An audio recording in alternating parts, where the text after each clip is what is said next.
Right, I'm just making a quick video now to explain complex data types. So we had a look last time at a couple of variables, like some of the basic data types like integer and string and all that. But this time we're going to have a look at like a complex ones, which I imagine will be quite useful for a computer game. So I've created a .NET Core console app. So if you go to File, New Project, you would choose the one on the top, console app .NET Core.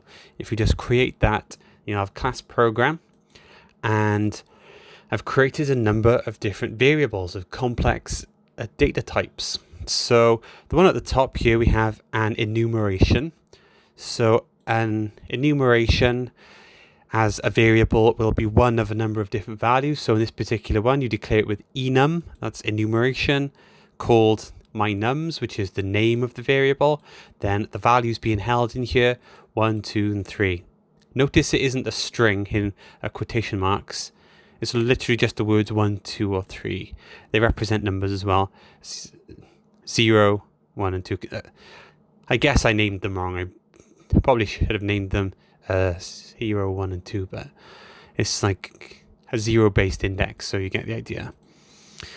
Then we go, and it has to be outside of our main declaration here, the enumeration. It can exist in inside a class, but it can't exist inside this method, our enumeration, but we can access it from in here, which we will do when we print them out.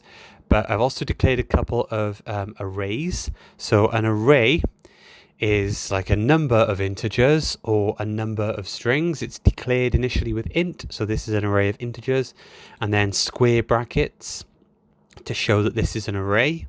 It's called array1, and we have new int in square brackets, and then we have the values that we're passing into this array. So we have the values 1, 3, 5, 7, and 9. It's like a list, it's like a list of numbers, and they all exist there, and you access each of those with an index. So index 1 would be 3, index 0 would be the number 1, index 2 would be 5, index 3 would be 7. It's another zero-based index, so it goes 0, 1, 2, 3, etc. There's a different way below of declaring an array of integers, so this is the same sort of thing. We have int with the square brackets array2 equals in curly brackets then 1, 2, 3, 4, 5, 6.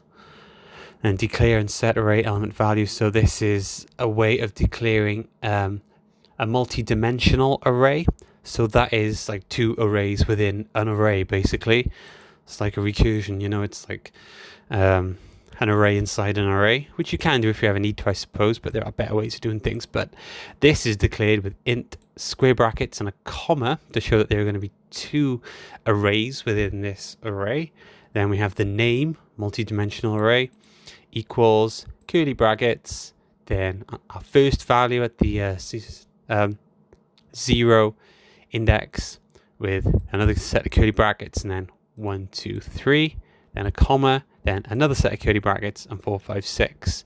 So to access the elements in this array, you'll go integer 0, 2 would be 0, this here, then 2, 0, 1, 2, 3. So that'll print out 3 if you go like 0 and then 2 there.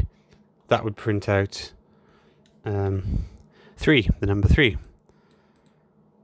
which I'll show you an example of in a minute. Then we have a dictionary, which is another complex data type. So a dictionary represents a collection of keys and values. So you'll store a number of values with an associated key. So each value will have a key. In this case, they'll both be strings. You could have an integer and a string, or both integers, or whatever it is, So our variable name, uses angular brackets. So the word a dictionary, then angular brackets, then string, comma, string to show where the key will be a string and the value will be a string. Then the variable name, mydict, equals new dictionary, angular brackets, string, comma, string, and then you have two normal brackets, parentheses at the end, because a dictionary is a class technically. I'll get to classes later, but just so you know, that's how you declare a dictionary and other kinds of complex data types as well, which you'll see as well, like a hash set in a second. But mydict dot add key 1 value 1 dot add key 2 value 2 dot add key 3 value 3. That's how you add items into a dictionary. You use the dot add, and then in the parentheses key 1 value 1, etc. So in our dictionary, which we'll print out later, will be key 1 value 1, key 2, key 3, and the value. Hash set is another complex data type. So you just type in hash set. It'll come up in green like that, represents a set of values. It stores it in the memory in a certain way. It can be more convenient to use a hash set sometimes for storing a number of values instead of an array. If you don't want to use an array, you can use a hash set instead. So it's an array, it's a hash set of integers. As we can see here in the angular brackets, is hash set, angular brackets, integer, int, and the name is even numbers, which is going to equal new hash set int parentheses. Then to assign values to our hash set, you go even numbers dot add 2, even numbers dot add 4, 6, 8, 10, all our even numbers there up to 10. We've added all of those into the hash set, so the hash set will now contain 2, 4, 6, 8, and 10. Now we're going to print off all our complex data types now. So I'll just go through them back again. So first we're going to go console.writeLine array1, 0. So square brackets 0, that'll be the number 1 by here in the 0 index. Then we go to console.writeLine array2. At the 0 index will be the number 1 in this one, just a different way of declaring it. Then we have console.writeLine multi-dimensional array. That was with 2 arrays inside our array. So we go 1, 2. So that's going to be 1. So 0, 1, this array. And 0, 1, 2. That should print off 6. And console.writeLine, sorry. And console.writeLine mydict dot square brackets, there's no dot, sorry, square brackets key 1, that was the key. So that's how you access values in a dictionary. You just use square brackets after it and then put the key in here, key 1. So that should print off value 1, which is stored at key 1, accessed with key 1. Then we have a for each loop to access each item in our hash set. This is just how you do it. You'd go for each int I in even numbers. So it'll cycle through. I haven't done loops yet. I guess you probably know what they are, like a for loop and a while loop. But for each int I in even numbers, it'll print out each integer in a hash set even numbers. Console.writeLine I, that's the variable that we're using here, I, to represent each integer in even numbers. So it'll go through that for each integer and print off the integer. So it'll print off 2, 4, 6, 8, 10. And finally, console.writeLine mynums.1. So that'll just print off our enumeration, mynums, curly brackets, 1. And it'll print off that. Next time, I want to have a look at soon setting up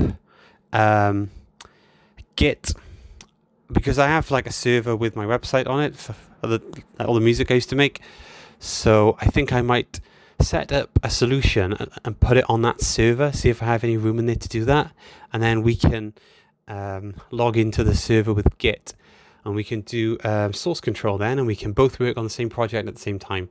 If we use Visual Studio and Git to connect to the same server and work on the same solution, because then I could actually send you this solution. In essence, you could have a look at what I've typed in here, and we can just like share ideas back and forth then. But we can have a look at doing that next time. We'll have a look at how to set up Git, because I actually use something else in work. I use TFS, it's called. It's like Git, but it's a bit different. But we'll set up Git, and because it's open source, it's free. And through Visual Studio, we can connect onto the same project there on the server, and we can do the same work. And I'll put these 2 solutions in there, maybe, if I can. We'll see if we can do that. But yeah, so that's just an introduction to complex number types, complex data types, you know. you will have access to this solution soon then if we set up source control, and you can have a look through it yourself then. But let's just have a look. Let's just run the program. So it'll run through that, and here we are, the values we thought we would have.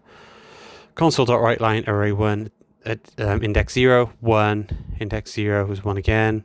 Multi-dimensional array 1, 2 was 6 like we thought it would be.